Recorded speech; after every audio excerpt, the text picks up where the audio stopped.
What is up, guys? It's the Sound Alchemist, part of One Mind Syndicate, and today I'm back to talk about, you guessed it, Warhammer 40K. So once again, GW has been busting out all the stops when it comes to the Leagues of VOTANN, aka the Squats, aka the Kin. So, going back to last week, they did show off the stat line for the basic Squat Warrior that we now know are known as Hearthkin Warriors. These guys come as a very defensive unit. You can bring up to 20 of these guys with some really tanky armor, which they refer to it as solid void hardened armor, which unfortunately we don't know exactly what that means. But they also have an awesome high-tech gun that will be shooting out with some pretty powerful ammunition. Again, we don't know exactly what that does, but let's go ahead to what we do know, and that is the stat line. So, just how I thought, their movement is that of 5 inches. Not the normal 6, they're a little bit squatty, so obviously they would move a little less. Weapon skill and ballistic skill of a 3-up, that's a little surprising, because I would have expected maybe the BS to be a 4-up, or the WS to be a 4-up, because in combat and in shooting, they're pretty good. They're like Space Marines, which that kind of took me by surprise. Strength is a 4. I can see that, seeing how they're just basic. Toughness is a 4. I thought maybe they would have had toughness 5, but I guess that's kind of mitigated since you could take them in groups of 20. I mean, if the orcs can have toughness 5, why shouldn't squats? Am I right? But I mean, I never thought orcs should have a toughness 5. But that's a whole different discussion for another time. Moving on, they've only got 1 wound, 2 attacks, leadership 7, and a save of 4 up. So, very standard, I guess, when you compare them to like the Space Marine stat line. Nothing too crazy here. I do like the fact that you could bring them in squads of 20, so that's pretty cool. And then if you do look at their sergeant equivalent, which they refer to as the Vane, these guys are just a little bit tougher, a little bit stronger, but not by much. The only thing that really changes here is that they have 2 wounds, 3 attacks, leadership 8. Besides that, everything else is the same.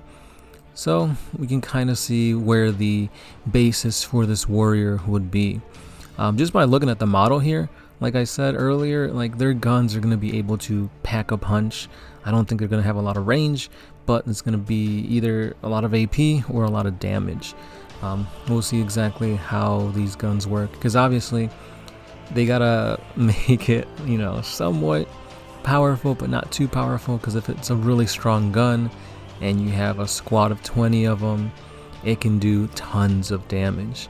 But anyway, guys, let's go ahead and talk about the main point of this video, the new bits of lore that we found out in, I believe it was yesterday's Warhammer community article. So without further ado, let's dive right in.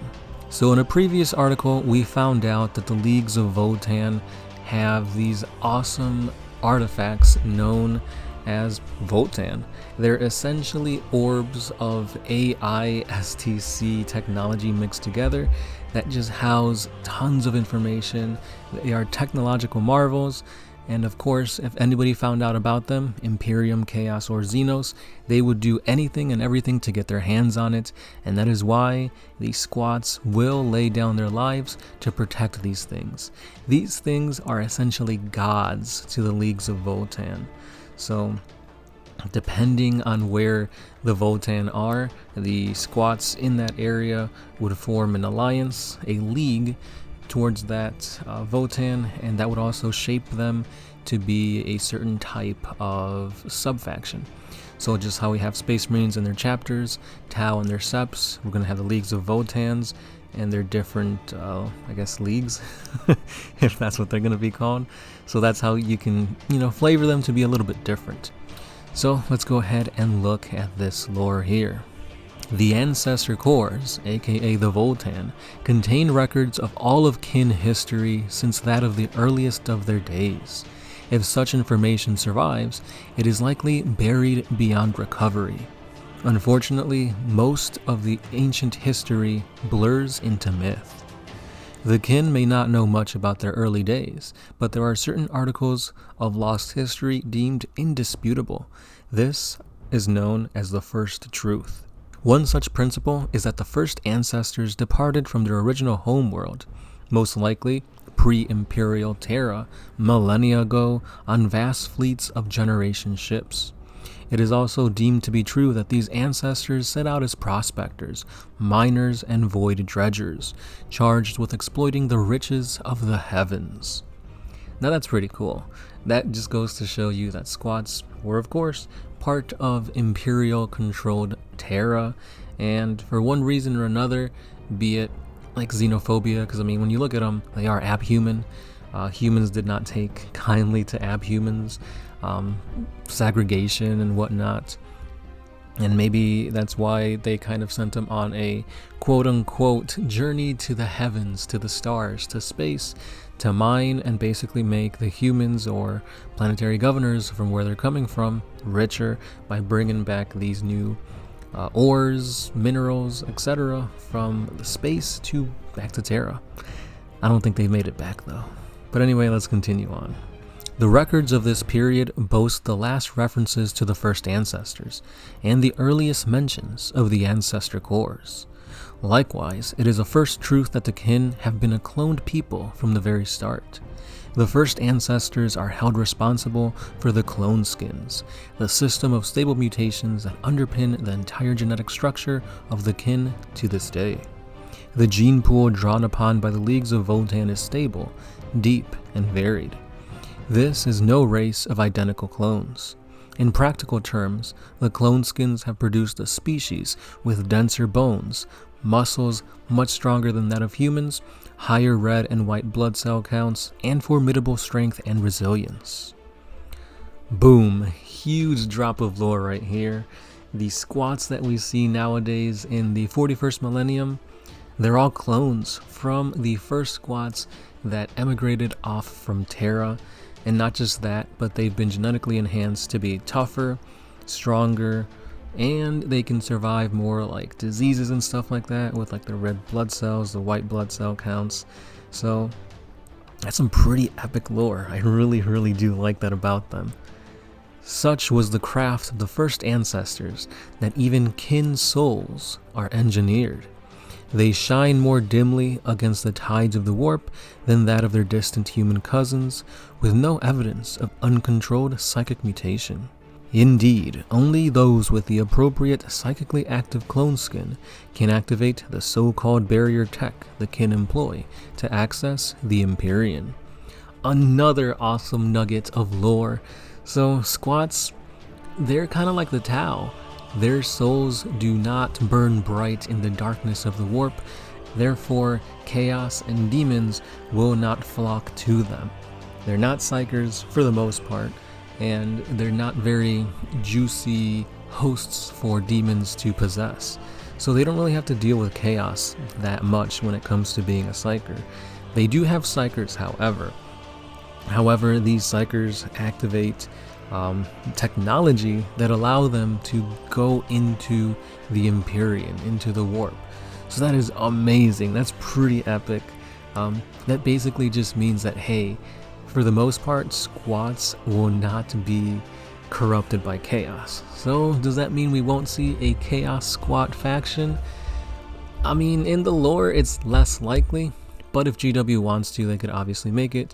You can have a corrupted ancestor core, a corrupted VOTANN that says, hey, go off into the Imperium, use your technology to psychically create a beacon to allow chaos to possess you and the rest of your league. So it is possible, and that's just amazing. I really do love that about the lore for the VOTANN.